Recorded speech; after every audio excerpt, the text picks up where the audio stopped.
Hello, everyone, and welcome to another episode of the Love Fruit podcast. And I think you're really going to enjoy this episode because it's really an incredible story.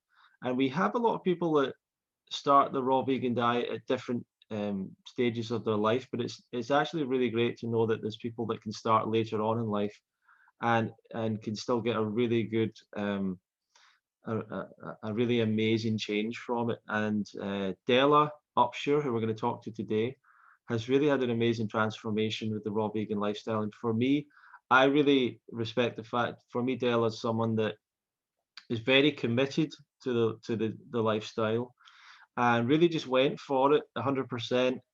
And because of that, has had amazing success with her own health, and you're going to hear about that.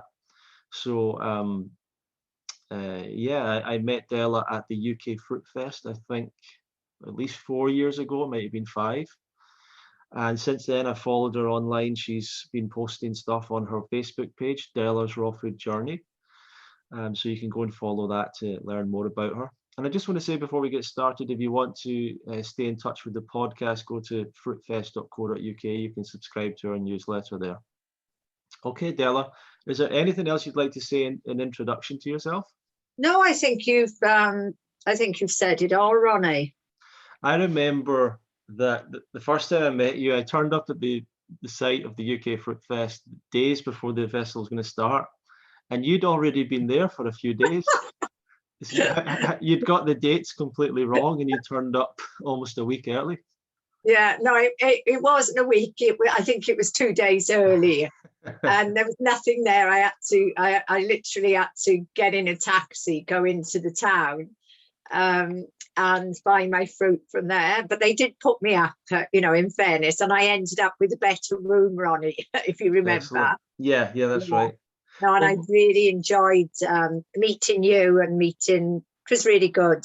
And while we're on that, I really am hoping that we come out of lockdown and that you can, put this presentation on this year. And I definitely am coming to it this year. Excellent. Yeah. So let me ask you then, how did it all start for you? I always ask people usually, how did they grow up? And did they have any kind of alternative diet growing up, or were you just on a conventional lifestyle? What was it like for you? Ronnie, this is that's a brilliant way to introduce it, because I remember back when my father was dying, and my father begged me to help him. This was 30, 40 years ago. I was only 24 then. And, I remember my mother putting less peas, thinking a healthy meal was a slice of ham, some peas and some mashed potatoes. And if I knew now what I knew then, I could have helped. I know my dad died at 59. I really do know that I could have helped my dad, but I just said, I just couldn't help him, So, and the thing is, I've come from a very poorly body, and it took till 59 years. My stepdaughter, admittedly only 5 years younger than myself, so she was 55 at the time, maybe, had said to me that she'd had a massive heart attack and they wanted to give her stents. Now, because I'd had a triple heart bypass, and I thought that's what had saved my life at that time, in my 40s I was when I had the triple heart bypass. And I said, "You're crazy, you've got to have the stents. There is no alternative." And then I thought, I better read. And she was adamant. And I said, "Look, can you pass on the book that you're actually reading so that I can read from the same page as you?" As soon as I read that first book, the light switch came on. And I realized from that moment where I'd gone wrong in my life, and where my dad had gone wrong, and where previous family members had gone wrong. And I started reading, Ronnie. I read, and I didn't know about you. I didn't know, wasn't much into the internet, really. I'm still, not tech savvy. And so reading. And I knew it had to be raw. Now, if I'd have had the 80 from book one, if I'd have had the 80-10-10 diet book in front of me, I was 8 months in to the diet before I consulted with Paul Taber, and Paul Taber introduced me to the book, The 80-10-10 Diet by Dr. Graham. And that's when, because what I'd been doing before that, I'd been buying, I'd gone with Marcus Rothsantz, and Marcus was all into selling supplements and having enemas and colonic, having enemas and doing all this sort of thing. And it didn't feel, I didn't feel I was spending all my money. I'd spent an absolute fortune on, herbs and supplements and everything. And it didn't quite feel right. And this is why I consulted with Paul, and I read this book, and I realized how the penny dropped for me. I am what I eat, basically. And I didn't have to take the herbs and the supplements and the enemas and everything. I just needed to eat my species-specific diet, and everything would come right. And certainly for me, I stopped all the the supplements and everything, and the penny just dropped. Some say to me, like my family members actually, because there's not many in my family that have actually done the diet, but I would like to talk about the ones that I have later on. But family members actually say to me, and I can tell you who, my stepson for one, it's because you started exercising. It's because you've been meditating. No, I didn't do any exercises, Ronnie. I was too ill. I was using a GNT spray. Do you know what? It's a nitroglycerin spray. What it does, you spray it when you feel like this. You spray it under your tongue, and it opens up the arteries in your head and that. So then you're supposed to be able to get around better. But all that spray did for me was put me in bed, basically, with a throbbing headache. So it definitely wasn't the diet and, the frame of mind at that time. So as I was doing the diet, I remember, because I was caring for Brian at that time as well. I was up half the night and everything. And once I read Dr. Graham's book and also joined Dr. Graham's forum, and he said to me, when you're sleeping, you work in a 2-hour cycle. And as long as you know you've got 2 hours left, go back to sleep. But if you've got to get up, with Brian or something, and you've only got an hour to have another sleep, don't go to sleep, because it just interferes with you. So as long as because I was thinking, I got to have my 10 hours sleep, and I got to do this regimented, as long as I had 2-hour cycles of sleep, I was fine. So, and I found that as soon as I went raw, because I juiced for 31 days, I juiced only because Marcus Rothsant's book had suggested this.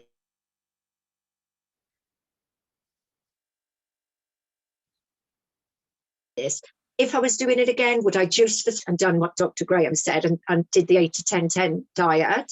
So I was on a lot of medications at that time, and I wouldn't advise this for anybody else. I would advise them to go with somebody who knows about when you're on actual medications. I was on lots, and the main ones was my heart meds, but I was on nerve tablets and sleeping tablets.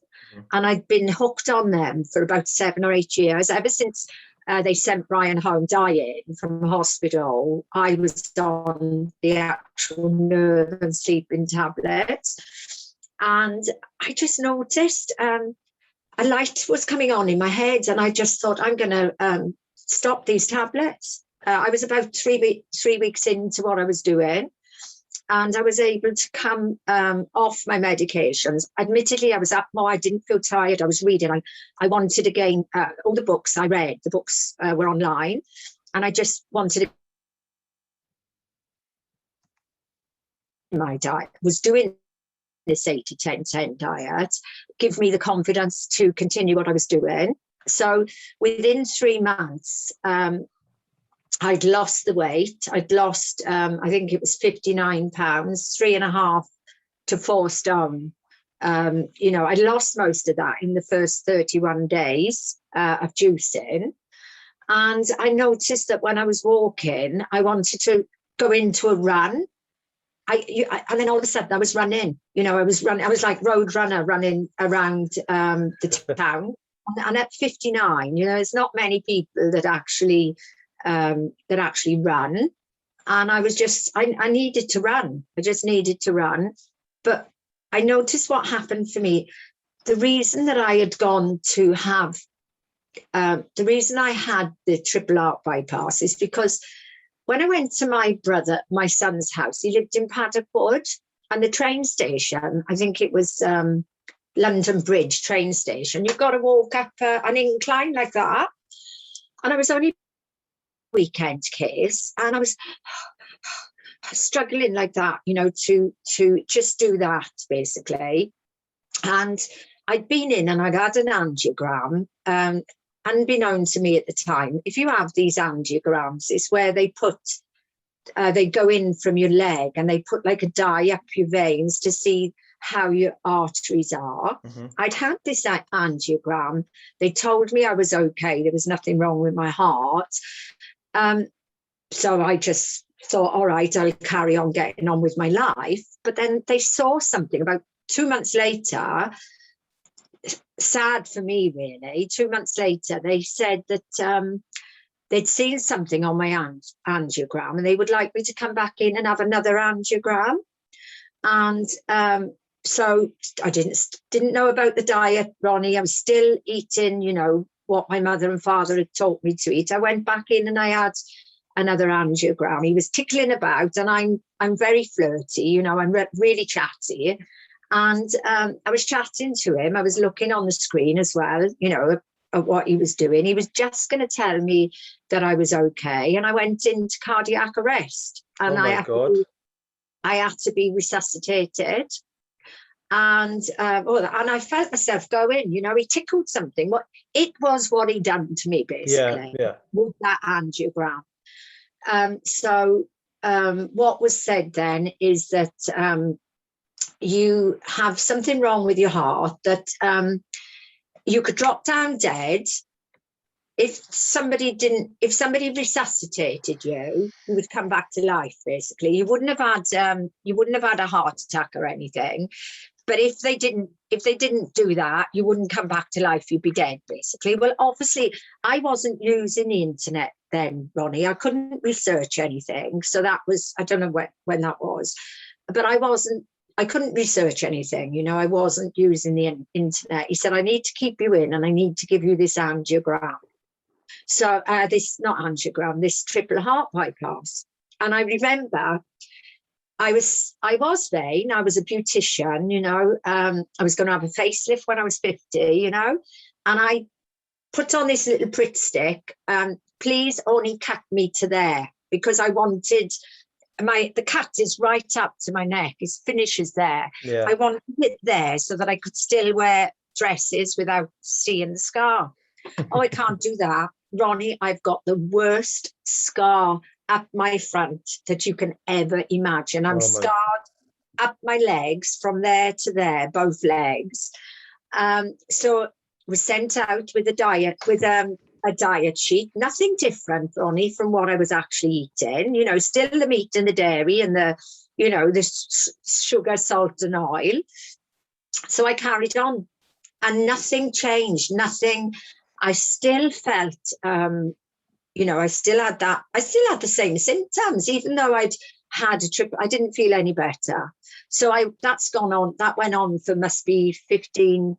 I was just before 50.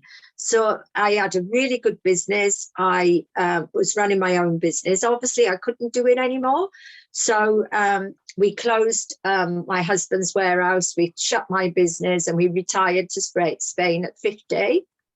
So, but before that, you know, starting off in life, so my illnesses started from when I was 8 years old. Right. When I was 8 years old, I had my tonsils out. Those tonsils are put there for a reason. God forbid if any mother out there is whipping those tonsils out of a child. They're there, you know, people need to research it, but they're there for a reason.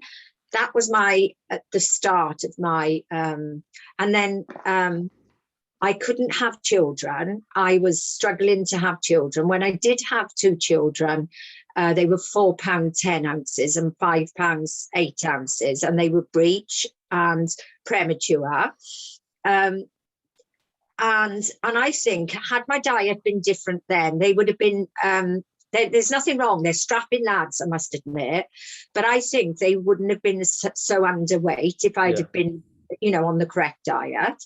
So then we go on from there. So I wanted more children because I left my husband. I had my 2 children, but I'd met somebody else. I wanted more children. And I was pregnant we'd gone on holiday to Cyprus, and they have a lot of chicken peri-peri in Cyprus. And so I was pregnant. I didn't know I was pregnant until I actually come back, and I really wanted this child, you know, not that I didn't want my other 2, but I really wanted this child because I knew that I struggled. I'd miscarried a lot of children. So we came back from Cyprus, and I wasn't feeling too good. I was checked out and I was told I was pregnant. But at the same time, they told me, I don't know if you heard of, it was around the same time as Sebastian Coe had toxoplasmosis, and he couldn't, I'm not sure what he was, a runner or a bicycle rider or something. He couldn't do the work anymore. So for me, they said that if I had a child, it would be very, very badly deformed, one of the worst deformed. And what they said is that I caught it from meat, undercooked meat. Oh, really? So, no, why didn't I do something about it then, Ronnie? Why didn't I give up meat? You know, why did? That's so funny, Dale. I've never heard anyone bring that up. Yeah. So it was caused by undercooked meat. So I did eat masses of chicken peri-peri. So we go on from there. So after that, then I had polyps. This was in my 30s. I still wanted children. And then I had polyps. Now, they were precancerous polyps. I had everything removed, my full hysterectomy, everything gone, you know. Oh, and I was on, I was having injections then. I was being, you know, cut open and HRT pushed into my body. I've got notes and crosses all over my stomach where I had these, and it was horrendous. I wasn't the same after having all my bits taken away and having this false HRT, which I'll have you know I was on until they took me off it when I was 58 because they said I was too old to be on it anymore, that it causes cancer and all these different things. So then I had, you know, so that was it. Ended not having it, couldn't have any children anymore. So then after that, this was in my 50s, I got E. coli. Oh, goodness. And E. coli, it was really bad, Ronnie. I was so ill with it, you know, I was in agony. And the doctor said, what have you been eating? And I said, well, I had a kebab. And he said, well, it's probably a dodgy kebab. You've eaten a dodgy kebab. And that's what gave me E. coli. So, but all these different things, I still, you know, if you'd have said to me, if I was looking at you on Facebook now, I would have done something about it straight away. But I just thought it was our natural diet. Maybe I'm sick. I tried all these different diets. I loved sweets, Ronnie. I loved chewy sweets. And I tried all these different diets. And I'd lose the weight, gain the weight, but my heart. So Never this changed. is what I was going to say earlier on. I know the reason why I went to the doctors thinking I had something wrong with my heart. I never could breathe via my nose. Oh, wow. I never ever could. I always breathe through my mouth. And you try putting you try holding your fingers over your nose and being able to breathe. Yeah. That's where I was struggling. 1 month into Raw, I noticed I was breathing via my nose again. Wow. And I really 100% know that I never needed that triple heart bypass, because my heart, even all the interventions that I've had, all these different things that have been done to me, all my bits missing, I've never ever felt better than I do now at 65. I never felt better in my 20s because I was a smoker as well at that time. I feel better now than I ever have done in my life. No medication. It's an amazing story, Della, and I think that there's so many people that would come across someone like you in that situation and would think this person wouldn't change. They're 59 years old, they're not going to change their ways. I think there's sometimes an attitude that we're not giving people the right not giving people enough information or something, or we're just prejudging people and thinking they won't make that change. But you're a great example of someone who didn't have a healthy lifestyle, didn't have a history of healthy living, smoker, standard diet, triple heart bypass in your 40s, which I actually never knew about that. That's incredible. But you were open to make the change, and I want to ask you a bit about that. I mean, what was the first? You talked about there was a first book you came across before you even got to Raw. What was that? The first book was that it was the one that my daughter was believing in, and it was the Gerson diet.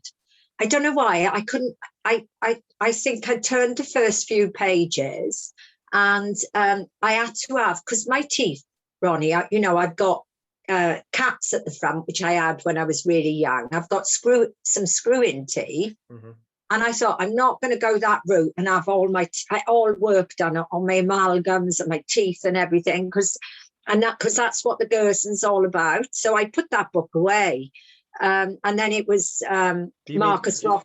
Sorry, do you mean that they're advising you to get all the yes, to get it all out?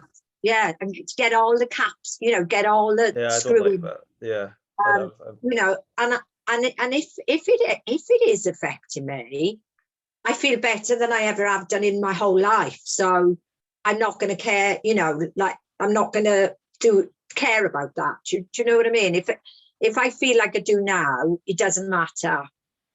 And that's why, I read Marcus's books, and then, whenever you suggest a book, I've bought the books that I can. I've got them here. You suggested a couple of books on one of the podcast. You did a podcast on your own.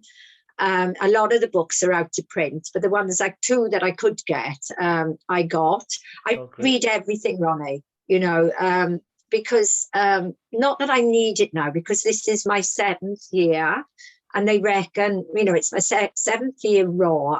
I've slipped up about 5 times and had a horrible thing. I've had fish. When my husband took my husband out for something to eat, he left half the fish one day, and I finished it. And so I've slipped up 5 times with different things. But I always knew that 7 years, new blood, because we turn our blood around in so many days, but it's 7 years for a whole new blood. And also because I was dying, I really felt that I was dying at that time. Right. When I was 59, I was Brian's carer, and I was struggling to bend, because he'd stand at the sink for me to wash him. He wouldn't sit down. He'd stand at the sink, and I'd have to bend down to put his socks on.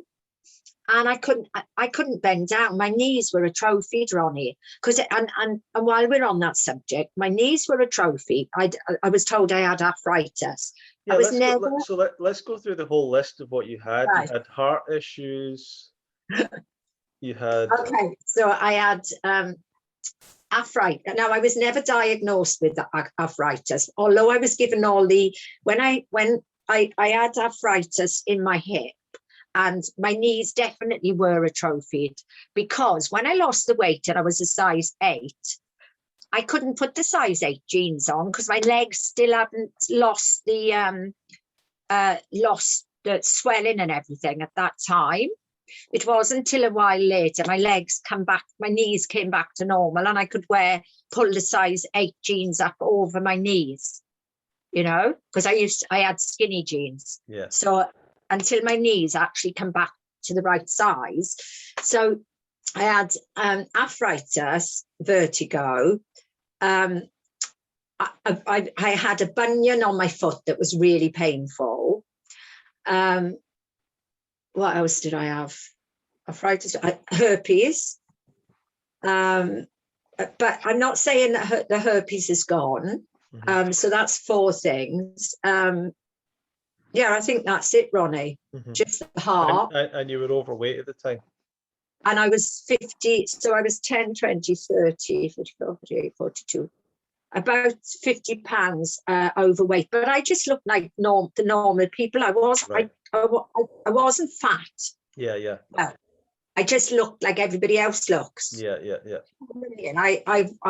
But obviously, my weight now is 7.5 stone. If I push the food, Ronnie, I can get to 8 stone. But to try and maintain myself at 8 stone is hard, to push the food. And I watched one. This is why I'm really glad that you do those podcasts, because I think number 55 was she's interviewed me. Oh, I've forgotten her name now. She was exactly the same height she's exactly the same height as me, and she's exactly the same weight as me, and she's doing exactly what I'm doing. So it made me realize I'm not going to push to be 8 stone. I think I am meant to be 7.5 stone. And another reason I say this is because I actually went with a nature's cure practitioner, because I believe in the natural. I won't take any medication. If I have a headache or anything, I won't take any medication. I did have skin cancer, Ronnie, while I've been raw, and I've had an operation on my face. And I made them, I wouldn't do it again. I made them use a local anaesthetic. They wanted to put me out because I know that I'm going to get all the chemicals in my body. And I thought they were going to take the size of my little nail from my face. That, I thought, well, this is going to be nothing. But what he did, he actually ripped I was awake for it, and he cut across there, cut down there, pulled that back, and then scraped, got rid of the cancer. But the cancer's not through, it's not through diet, it's through misuse of the sun when I was very young. He's like you said, that has been years and years and years in the making. So, I use the sun. I go with nature's cure. I still have safe sun and everything. Let me ask you about your transition, Della. It seems like you really came across the books and you kind of flipped overnight your mindset. Yeah. But in terms of transitioning to raw, did you go overnight, or was it Overnight. a step-by-step process? Sure. Okay. Overnight, because I did the 32 days, the 31 or 32 juicing. And then it was, it was raw.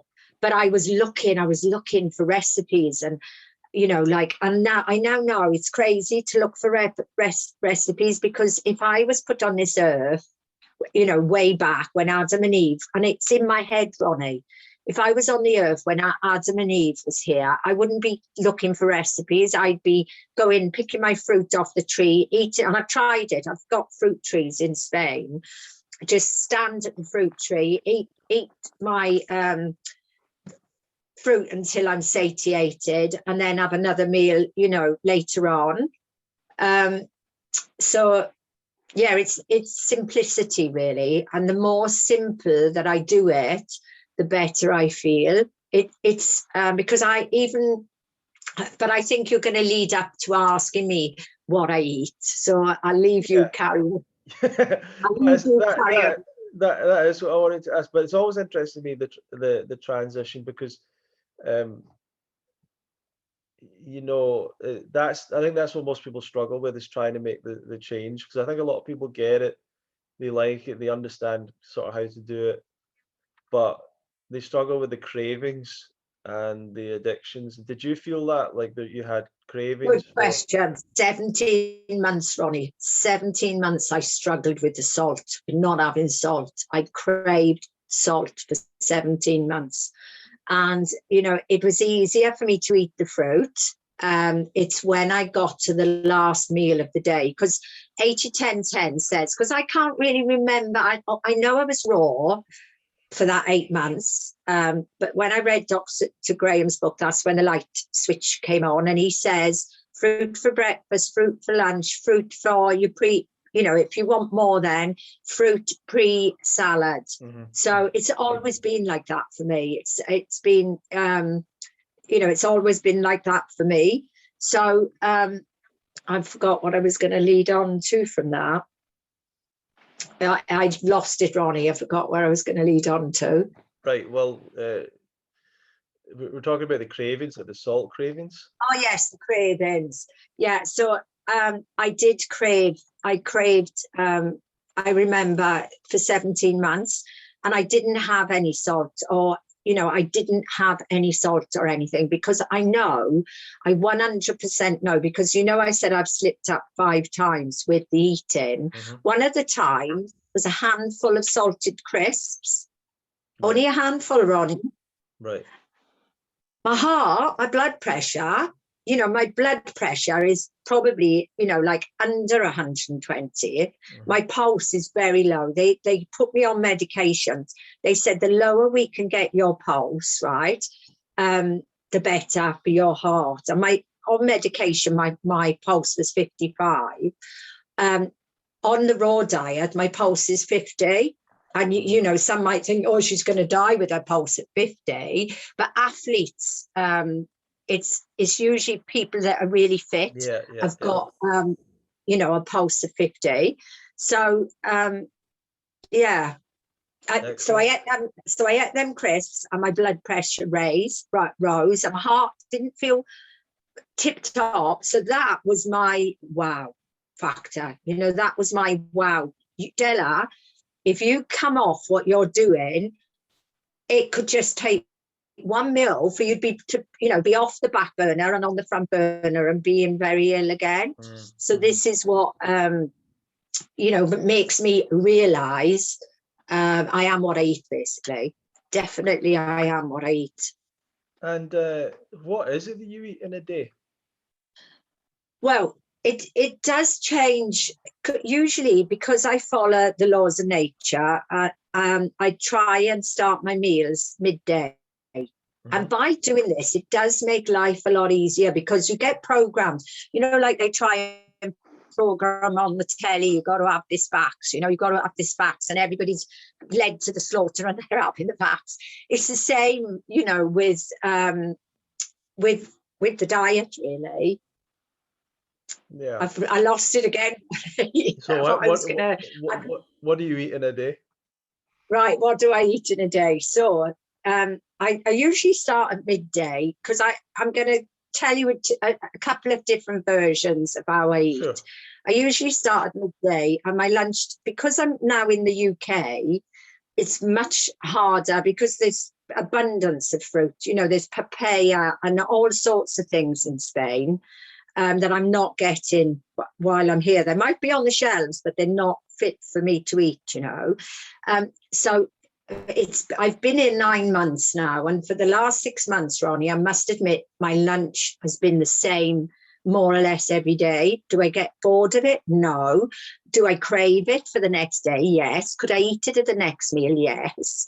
And what it is, it's a big fruit bowl that somebody would use as a fruit bowl, keep their fruit in. Mm-hmm. And it's blueberries, raspberries, banana, and I will pop a little bit of frozen banana and some raspberries in with that because it gives it the creaminess, and 2 dates. That gets blended. But what I've done over the months, it was a lot of liquid, but I've slowly condensed the liquid so that I've got a little bit of liquid in the bottom, and then I put the same fruits on cut up, or obviously the bananas cut up into that.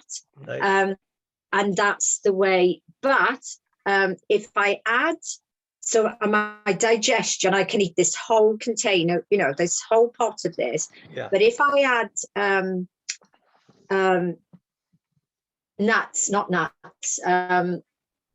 seeds, I've got pumpkin seeds. If I add 20 grams of pumpkin seeds to that meal, that's me ruined, because my stomach, I'm full of wind, I'm breaking wind, and it doesn't smell very pleasant, and they're complaining here.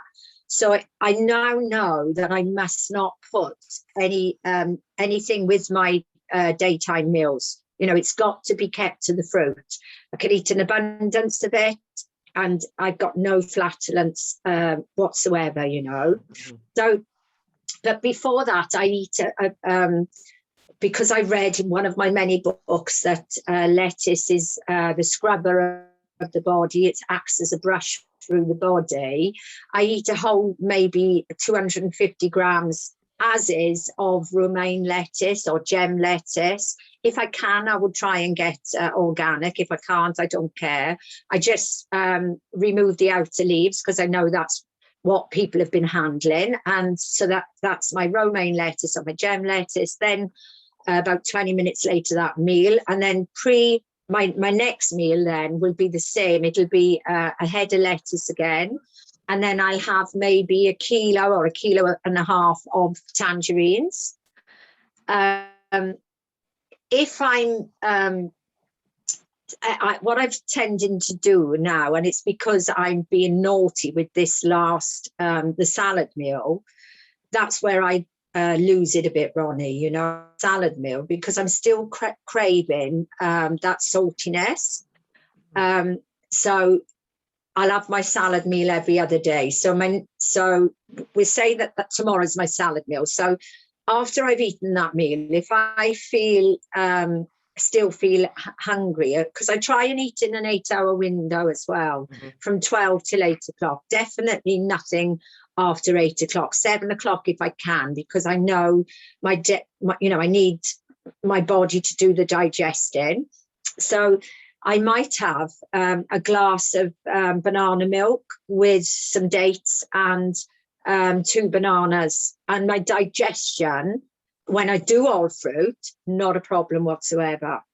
But last night, because I'm still learning, even though this is my 7th year raw, I never, because Dr. Graham said we should keep the water separate, it's been 6 years for me to put some water with the bananas. Boy, what have I been missing? I love it. I'm in heaven having this, banana milk. Yeah. So, but what I did, not last night, the night before, I had my salad meal, so my salad meal it's got to be dark leafies, it's got to be all the little dark leafies. About 300 grams goes in the bowl. And then I'll have tomatoes, but I've got to go easy on, because I said I had, I've got a deformity. I didn't tell you that one. I got my 4 toes. They reckon it's arthritis they're bent. My 4 toes are bent like that. Mm-hmm. If I have, like I was having a kilo of tomatoes, say a day, or half a kilo of tomatoes a day, my pain comes back in my, in those toes. Right. And I don't have a problem. I can run and everything. But if I eat too many tomatoes, but I still do have tomatoes in moderation. So it's the salad, the tomatoes, cauliflower, because one of the speakers, I'll remember his name in a minute, he eats a whole cauliflower every day. I started putting Rick, yes. I've consulted with Rick as well for Brian in the past. So that's it. So, but my downfall, Ronnie, is that I will have raw nori, a raw nori sheet with that, and my tablespoon. The tablespoon of tahini is fine. The nori sheet is nothing to do with 80-10-10. 80-10-10 doesn't agree with, seaweed in any way. So I might have some wakame, which I soak myself, or one of these nori sheets. And then I do use Bragg's liquid aminos, but Bragg, I cut it in half. So I put half in the jar in a spray bottle and half water, because Bragg's is sodium. Bragg's is sodium. It's sodium that affects my heart. I know it does, Yeah. So those are the two things. So, but what's happening, because I speak to Rachel a lot. Rachel and I are like buddies with the diet. And Rachel was having samphire. I don't know if you know of samphire. They sell it in Tesco's, and it's another seaweed that's very salty. But I knew that I couldn't have that in that first 17 months, because if I didn't change my taste buds, I would always be craving the salt. So that's why I didn't introduce. It's only been this last year. But what happens, Ronnie, when I have that salad meal, overnight, I taste really I've got a dry mouth, and my mouth tastes really, really salty. So I know that that's not really ideal what I'm actually doing. So this is why I'm going more fruit, because I don't, I don't. Yeah. And you've kind of, one of the questions you've actually sent me, because unlike you're the only guest I've ever had that sent me some suggested questions, I think. But you've said, you were doing this lifestyle in Spain originally when you started off, and you wanted to talk about the contrast between Spain and the UK. So can you give us a bit of insight into that? Obviously, Spain has got sunshine. Like most of the year, it's got the sunshine. It's got the weather. What part of Spain? I was in the mountains. I was actually up in the mountains, Ronnie. Pure fresh air. Pure everything that nature's cure says that we should be. I was living the life, really. Amazing. But I was really lonely, Ronnie. My sister's in the village, but she's 8 years older than me. She can't do running or walking or anything anymore. It's same as I was when I was her age, lover, and so I was very lonely. But I used to go to a market. Everybody knew me. I used to drive to this market, buy cases of produce, and I had a double sauna, which I bought really cheap. I never used. I used that double sauna with two, to keep it the perfect temperature in the summer months. And you imagine how hot it is in the summer. I used to have a freezer just to freeze 2 blocks in plastic containers. Those 2 blocks would go in that cupboard, and it would keep my produce, because I had my produce stacked, layers and layers of maybe 8 cases of persimmon in there, Oh, great. Yeah. And I never ate bananas when I was in Spain. I never had the need. So, because I was changing fruits with the season, very easy, very, very, very, very easy to do it in Spain. But here, I'm in Sandfields, Port Talbot. I've only got, there's no markets or anything. There's only Tesco's, Morrison's, Lidl's, Aldi's.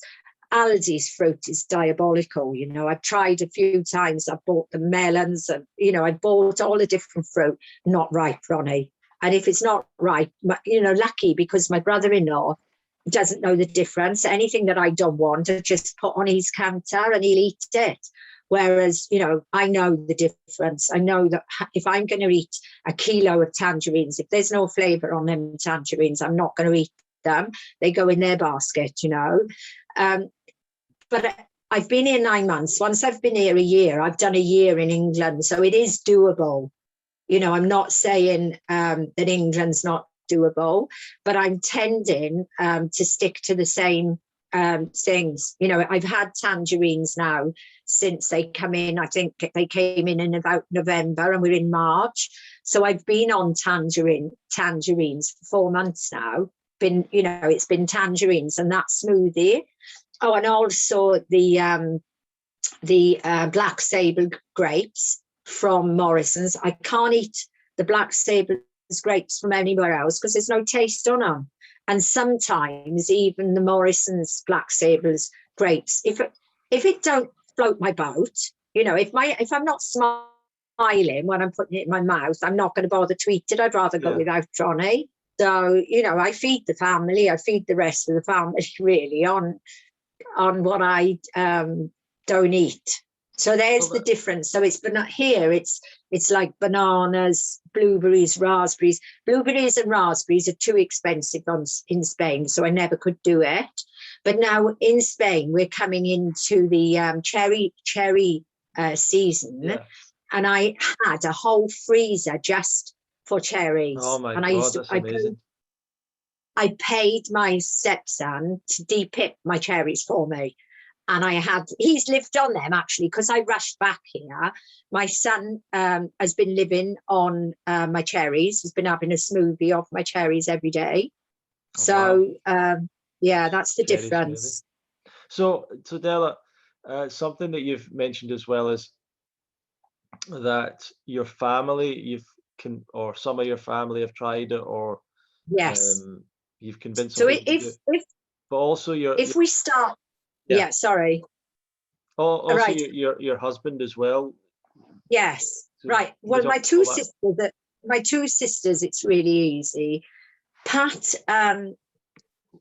had diabetes. She had heart problems and everything. And this was like 5 years. When I first went raw, obviously my sister Pat was my life, you know, and I didn't want anything to happen to her. And I pushed her to go raw. And but I wasn't here enough, Ronnie. But when I was here, so I pushed her to be raw and she went raw. We visited the doctor twice, right? And she was able to come off her metformin, which is for diabetes. And she was able to eat fruit, right? Okay. And she came off her metformin. She came off her heart medications. So, and she was able to eat fruit. That's all I would say, is she was able to eat fruit and her sugar levels was fine. But unfortunately, Pat could only do it. She only stuck it for a year and she couldn't do it anymore. And her diet was bacon, egg, chips. You know, she went to Witherspoon's every single day for a meal. And my sister's dead now. She died of cancer. You know, and she struggled through that cancer for 5 years. So yeah, it was when I first went raw that my sister did a year. And as I say, she's dead now. It's so sad, really. And then my other sister, Carol, has her kidney values, and I should tell you about, if you ask me in a minute about my kidney values while being raw, I'll explain about that. My sister went to the doctors and there was nothing more they could do for her, Ronnie, right? They'd screwed with her so much with her medication, her kidney, and this is what happens to everybody out there that's on medication. What will happen? They will give you medication. All of a sudden, your kidneys can't take. I'm angry now, Ronnie. I'm sorry. All of a sudden, the kidneys can't take it anymore. And they'll say to you, we've got to take you off all your medication. Bang, just like that. Got to come off the metformin. Is there an alternative for me? No. Just you've got to come off your metformin. And I was with my sister at this time. Okay. Your kidney values are only 19. Once they're 15, you're on dialysis. Well, my sister was begging me to help her then, wasn't she? You know, so my sister went raw. She was lucky she had me to help her, you know, and it was, you know, my sister, remembering her kidney values was on 19. This was about 5 years ago. Now, my sister's not, she's still in the same situation, but she's able to eat fruit, Ronnie. She doesn't get, she's not on metformin anymore. She's able to, what they tell her not to eat fruit, but the only thing she doesn't eat is bananas because she was too far gone. Her kidney values were so low. Because, but sometimes we run out of time. When our bin is this full, and don't get me started on the bin, my bin was up to there when I started, and I've had to slowly empty my bin. And now my bin is at my waist area. And this is why when I get the flu and things like that, if my bin was up to there and I caught the coronavirus now, I'd be dead. But because my bin has been emptied out with what I actually do with my eating, I've got every chance if I get the coronavirus of it. And I think I've had it, Ronnie. I think I had it last Christmas and I was very, very ill. But, it wasn't known at that time. So, and I was extra ill, but I overcome it. So my sister now, so this is why I wanted to say this, because I won't name no names, but somebody says, if you've eaten fruit that day, don't eat a cooked meal that day. Wait till the next day. Well, my sister eats fruit mostly through the day, and she does have a small cooked meal at night. I don't know what she has. I don't think she eats any meat, but she does that. And she's 84 now. She's managed to go 5 years since her diagnosis, and her kidney values went back up to about 25. It's not fantastic. She's still on the heart meds, but she eats fruit, Ronnie. This is what I want to stress to people. She'll eat a big bowl of fruit, and she doesn't get, it doesn't rise her sugar. So that's my two sisters. Now, my husband, he's dead now, I love him. 2 years ago, my husband passed away, and I swear this is what caused my husband's downfall. I was working, I had a warehouse in England, and I came back to help my son for one of the busy periods. I got a phone call from my husband. You have to come home. I don't know how to turn the cooker on. You've got to come home. I can't turn the cooker on. I thought, you've been using that cooker for 10 years. Why can't you turn the cooker on? I came home. I looked in the fridge. There was a tin. The corned beef had been cut in half, and it was still in the fridge. It was in the tin. The tin had been left open, and the corned beef was still in the fridge. Not only my husband was gone gaga, my dog had gone gaga as well. They'd both eaten the corned beef. But he was diagnosed with meningitis. So they died, I kept saying it's because of the meat. My dog died at the same time, Ronnie. And I kept telling them, they couldn't find out what was wrong with Brian, and he was deteriorating in front of my eyes. I had a job to get him into the hospital, Ronnie, I wasn't raw at this time. He was wandering around the bed. So this is really interesting. So you're saying that he was normal one day, and then he has this corned beef and just changes. I reckon he had the corned beef in the fridge for too long. And I can never prove it, Ronnie, but why was my dog the same? Right. My dog knows the swimming pool. It knew the swimming pool. It never walked. And I had the pool cover on, luckily. It never walked on. It knew to walk round the swimming pool. It was on top of the pool cover, Ronnie. And it was banging its head into the glass. And it was sad. Yeah. It was sad to see. And I said, have you given the dog the corned beef? He said, yes. I know he would. I know he would give him his food, So I took him to the hospital, and he was an emergency, and they couldn't find nothing wrong. And then I took him again. In the end, right, I knew there was something seriously wrong with Brian. I read the leaflet of his medication, and I blamed it on the medication to get him into hospital again. They were going to send him a home again. I walked away from him, and he got up. And it took all my guts to do it, Ronnie, because I'm his mother, I'm his care, I'm looking after him. And he went berserk, and they had to strap him then, and they kept him in, thank God. And he was deteriorating in front of me. Well, anyway, to cut a long story short, I was in hospital with him for months.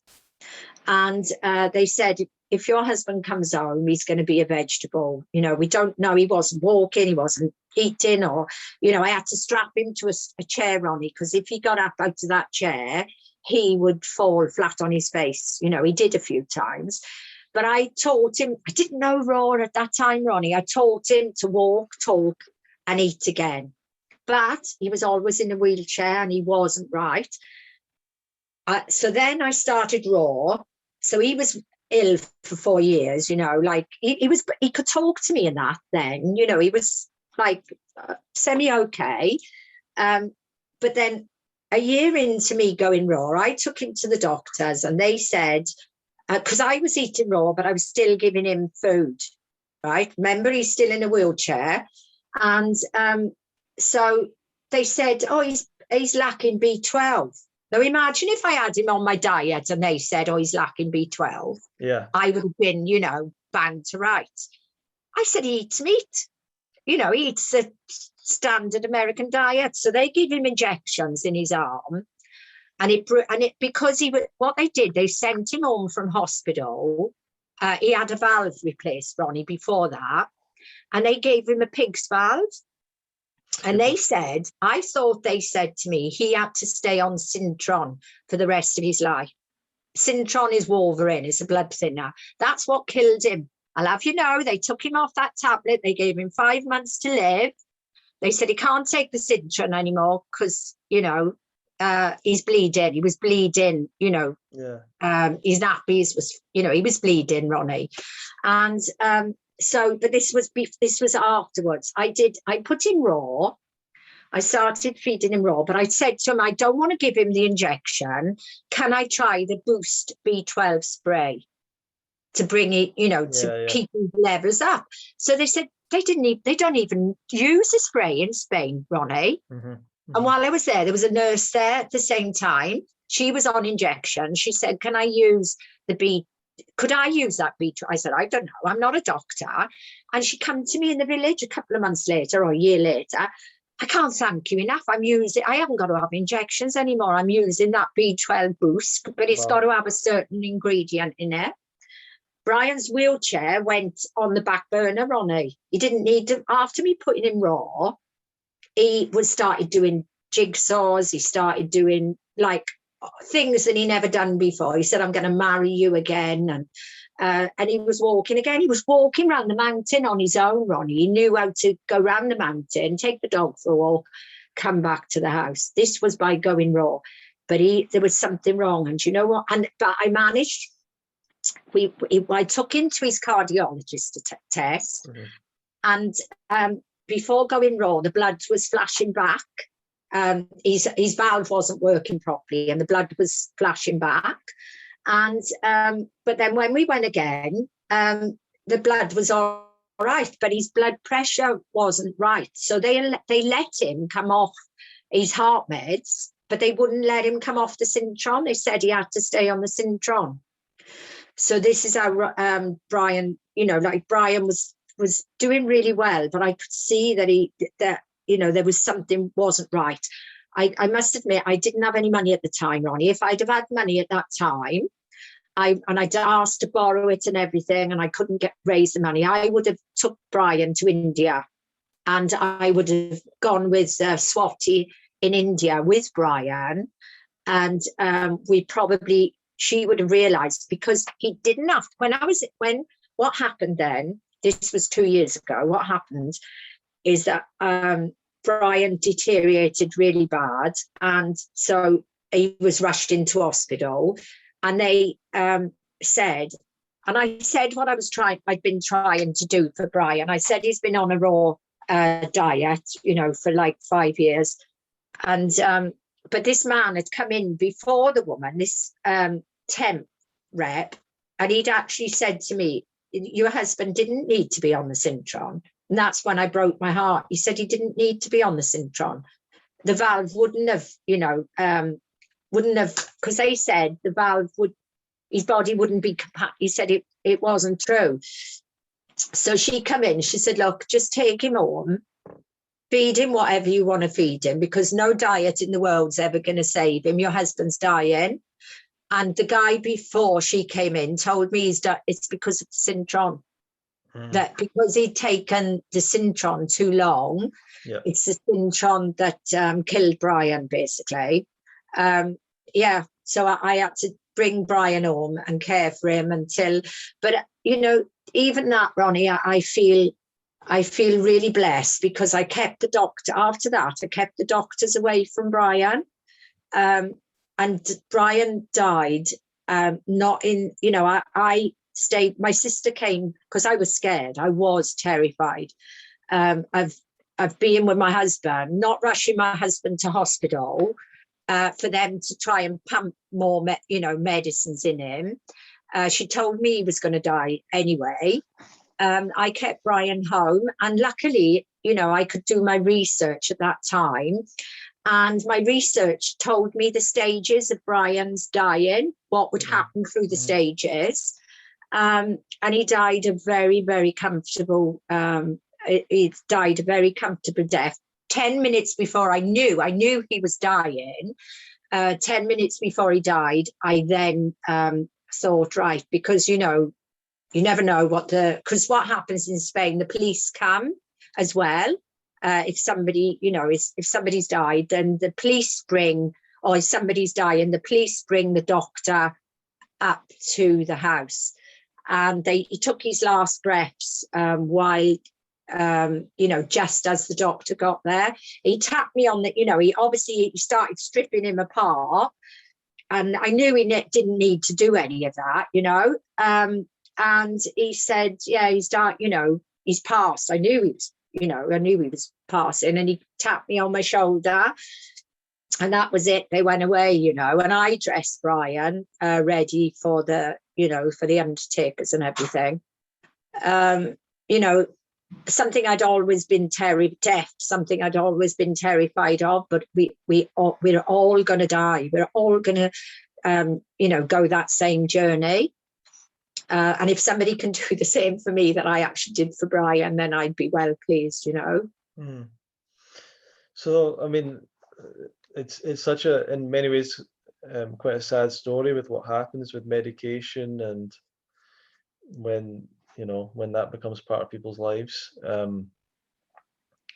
But you mentioned as well about your activity and your fitness and how different you are now from where you were in your 20s and so on.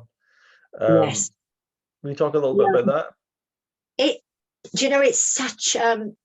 It's such a big memory, Ronnie, because I married a guy at the time, because I've been married 4 times, Ronnie. Really? My last one was the love of my life, and I married this guy twice. So he was a fitness fanatic, but he was an alcoholic at the same time. He was a fitness fanatic, and he wanted to run around had a nice big house in the Mumbles, and wanted to run around the Mumbles. I don't know if you've ever been there, around the rocks and everything. So it's a big memory for me because I was smoking at the time, and I thought, oh God, he's not going to want me if I can't run, and when I see these people struggling now, I want to stop them. I want to say, look, no amount of running is going to make you fit. You've got to change your diet. But obviously I can't say anything because, Ronnie, so then I struggled, right? And he wasn't that fit, but he could do it, and I had to keep up with him back then. So it's a very, very, and I knew how I felt, with my heart and everything. And so it's a very, because, I was running and then I stopped running, I only ran about 10 or 12 times anyway, but I can remember those times as agony, as struggling. If I see a guy on the beach now, because I tend to, I don't run 4K straight. In Spain, I was running 4K straight, and it was all downhill, Ronnie, and I could do it in 6 minutes and less than 6 minutes. 1K, 6 minutes or under. So, here I'm because it's uphill and it's all different things. When I run, I'm running. It's taking me 7 minutes, 80 seconds, 8 minutes. I got behind a guy yesterday, and I thought I'm going to see what I can do. Because there was a guy running, yesterday, and I actually ran behind him because he was doing the pacing for me, and I actually reached my 6 minute, my 6 minute kilometre again. I don't have no out of breath or no sweating or anything like that. I get rosy cheeks, but but when I run, I do like to, because Nature Cure again, because it's like 80-10, 10 Nature's Cure. I go back between the books, and they recommend that if you're struggling, if you feel, you're struggling a little bit, you stop. And then you get your breath back and you carry on running again. I don't stop and stand still, but I run, and I can run really fast, but then I'll stop and walk for about 5 or 6 paces and then go into a run again. And I feel, because we got to remember that I have had a triple heart bypass. I have been interfered with. So well, I'm actually, not sorry, Della, I mean, I'm a bit ignorant here. What actually is a triple heart bypass? What do they actually do to you? Well, usually they take the veins out of your arms and they cut the veins to size and they graft 3 grafts into you. It's because what they say has happened is your arteries have narrowed, okay, and they're not working anymore. So they give you new clean veins from somewhere else, and this is supposed to help you, basically. I might not be explaining it. No, that makes sense to me, yeah. No, I understand that. But I felt like my artery, because what happened to me a lot, I was rushed. I was a baby, Ronnie. I ended up having 7 angiograms. Every time my heart would play up, I would get myself, rushed to the hospital. And in the beginning, because I was so young, they kept giving me angiograms. And then on my last angiogram, I was in recovery, and this woman was in recovery, and she lost her leg because she'd had an angiogram. That was it. No more. I'm not having any more. And I had 7, Ronnie. I didn't realise that these even though that first one nearly killed me, I didn't put it down to that. I put it down to something wrong with my heart. Goodness sake. And so when I see she'd had her leg amputated, I said no more angiograms. But I would, if nobody's interested in what we do, Ronnie, no doctors or anything, this is why I put myself out there, hoping one day a doctor would say, can I test you? Can I see how? And I would go through another angiogram for him to have a look, because I want to 100% know I haven't got blocked arteries anymore. Yeah. My arteries are squeaky clean now. There's no way I've got blocked arteries anymore, because the next step for me, Ronnie, was I was told, because it's broken in English in Spain, and I'd been there. She said, you're a very, very poorly person. There's not a very, very poorly person. There's not a lot more we can do for you. Yeah. This is what was explained to me. Loads of bullshit, all I had to do. And that woman, because this is so interesting. I'm sorry I'm rambling on. This is really interesting, Ronnie. Nature's Cure would say a UTI, a urinary tract infection. Your body's response to is clearing the crap, basically. Right. So I don't know why I actually went to see the doctor, actually. I wanted my free blood tests, because I always post my blood tests, because I'm a very poorly person. I can have blood tests every 4 months in Spain, right? And they'll give you the blood tests in Spain. Over here, they won't give you the blood tests. They don't, they won't give you your blood tests over here. So when I was in Spain, they give you the blood test, and she noticed I had a UTI on the blood test. Usually when I have a UTI, I felt it underneath, I'd feel discomfort and everything, and burning and stinging and everything. She said, you've got a UTI and I'm going to give you antibiotics for the UTI. Came home, spoke to my Nature's Cure practitioner. She said, just do the same that you're doing. I had a cold at the time, because what Nature's Cure say is embrace your colds and flu, because it's the only way. We face pollution, we face bleach in the toilet. it's not just food that goes into the body and does things to the body. It's the air we breathe. We need those colds and flu, and it's nature's way. Then what happens if you've got a temperature? It's happened to me 5 times, Ronnie.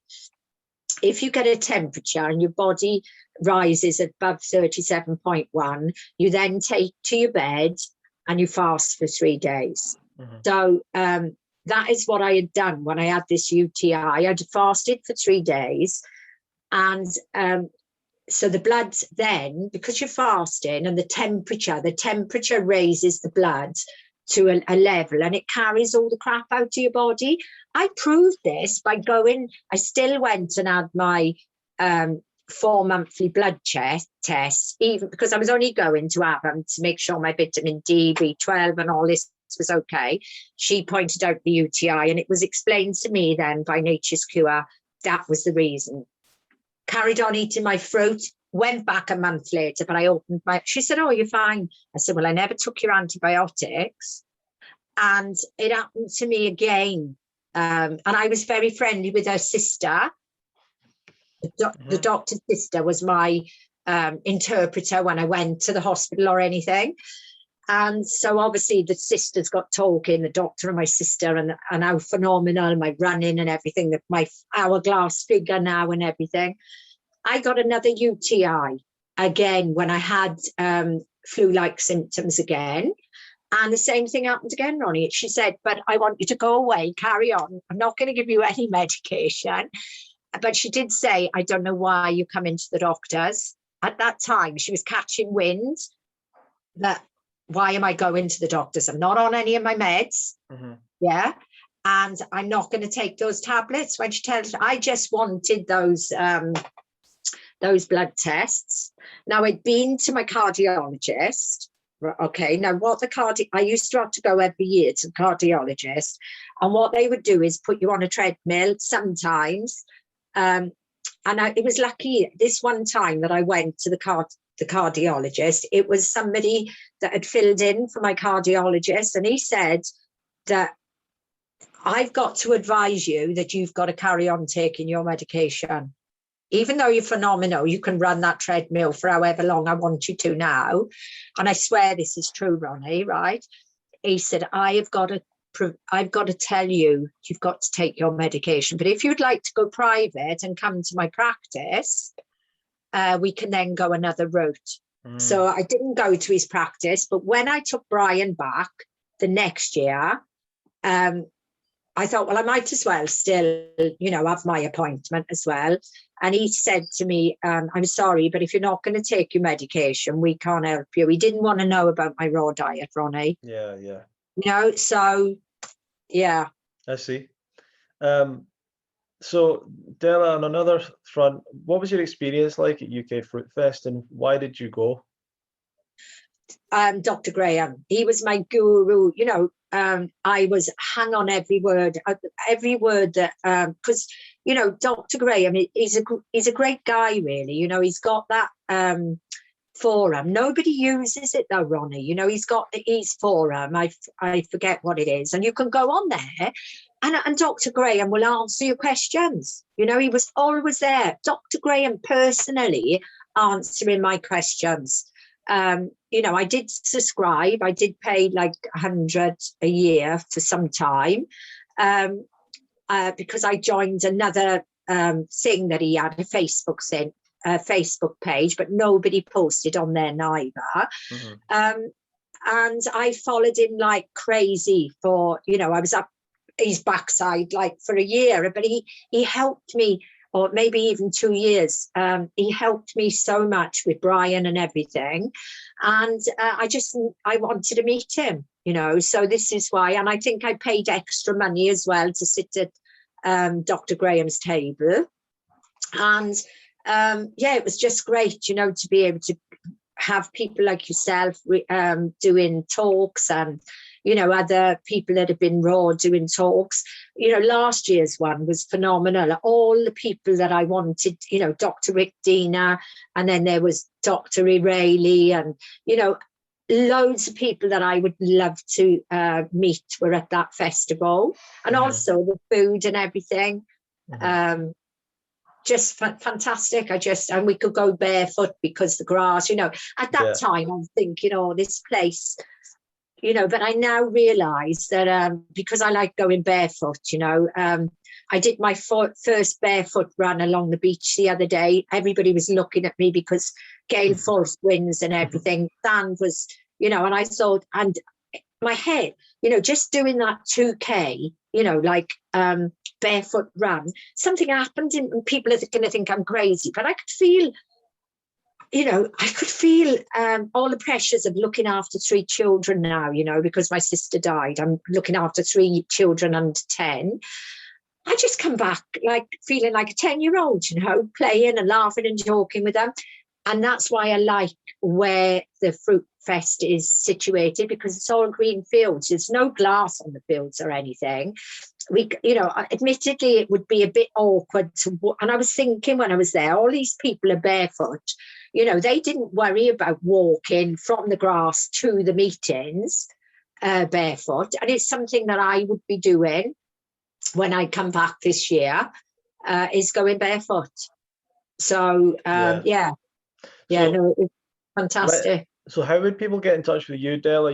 You still share, you did used to share a lot of videos online. I'm not sure if you put up so many recently. Ronnie, I must admit, I've got 2 fruity health meals where anybody, my sister and anybody, can see my meal on a daily basis. They can see what I've done for the last however many years I've been doing this. So there's to fruity health meals, but I got to fruity health and there's some right personal stuff on there. When I've had the UTIs and when I've been feeling like I'm dying, I've posted my 80-10-10 raw food journey religiously, but I don't want my family members, because some of the time it might have been, I might have said something about family or something. So it's just for anybody interested in the raw food lifestyle, and none of my family are interested in my raw food journey, really.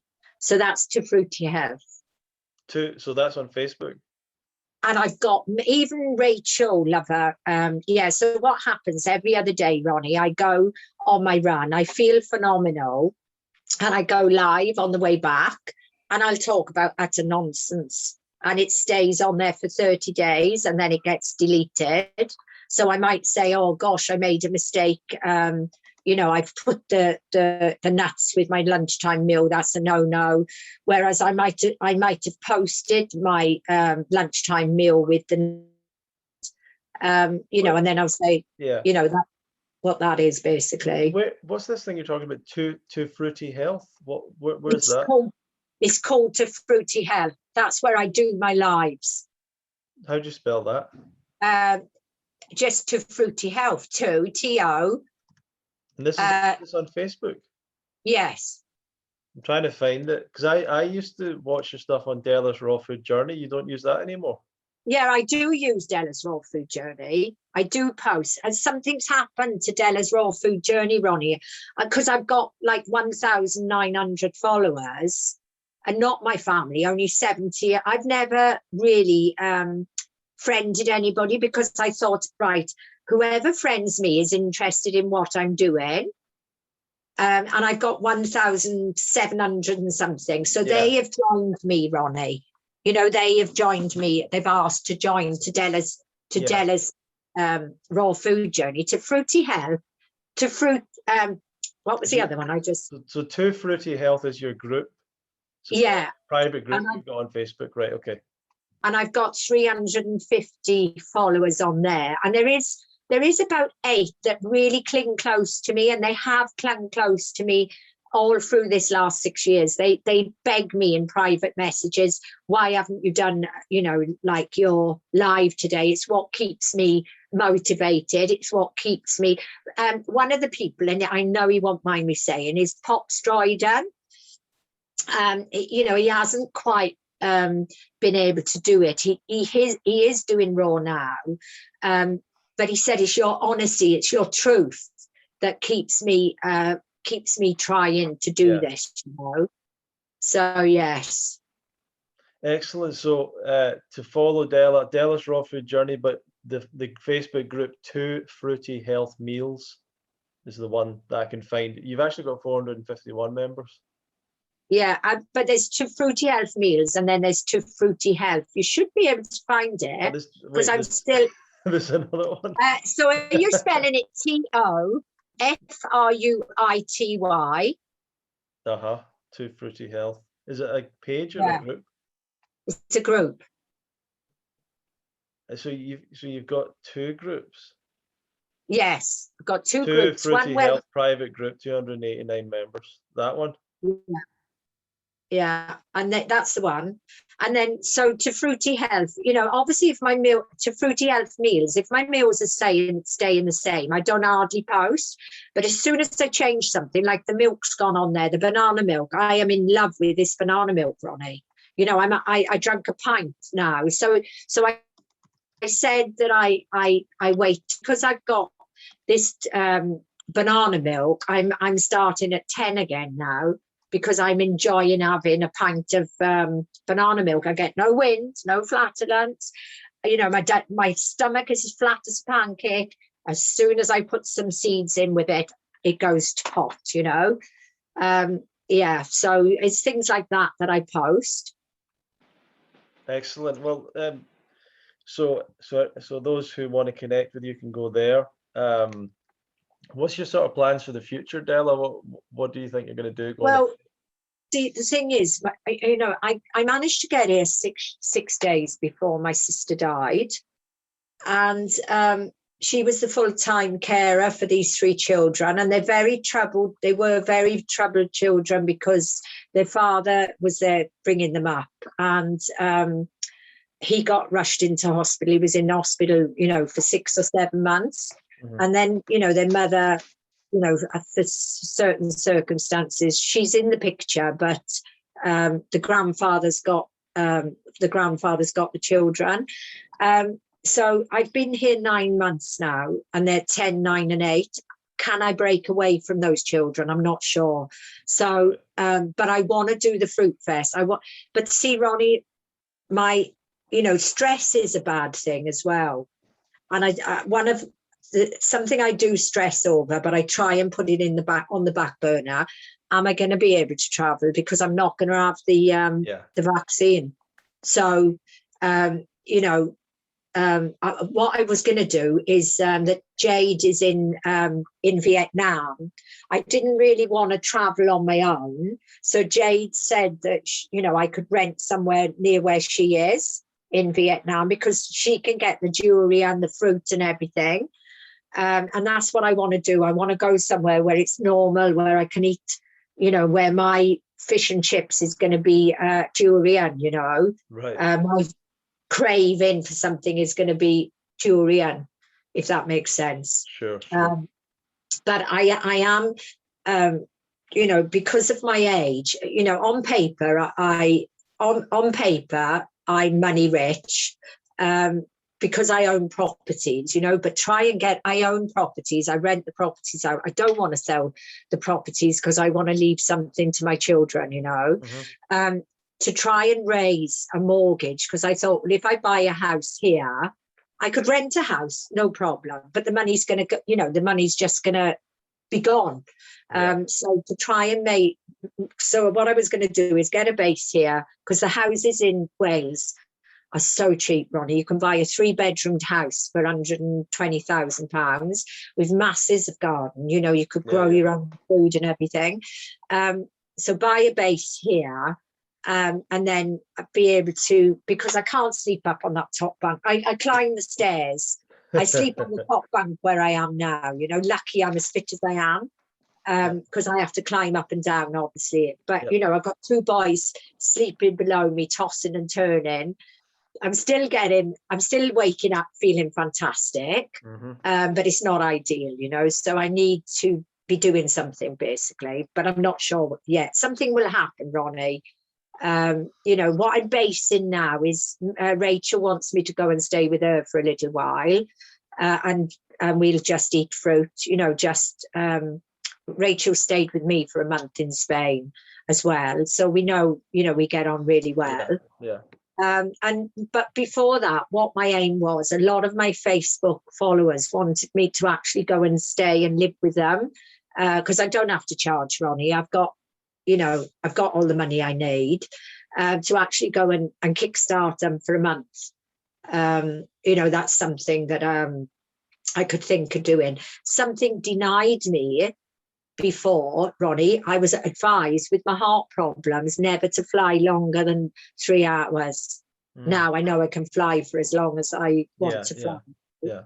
So excellent. Well, that sounds really good, and I really do encourage people to go and follow Della, and I think that you're a rare example. There's not that many people that have started off where you were in your position and at your time of life, and have embraced the diet so much and stuck with it so strictly, and you're still learning, which I think is really impressive as well, that so many people think they've got it after a month, or they read the 80-10-10 book one time and they think they know everything, and you're saying that you're still learning. So that's a really great example for how people should approach this. So thank you so much, Della, for the example you're setting and what you're doing. And I do encourage everyone to go and follow the Della's group, Too Fruity Health, and also the Della's Raw Food Journey page. So thank you everyone for watching and listening.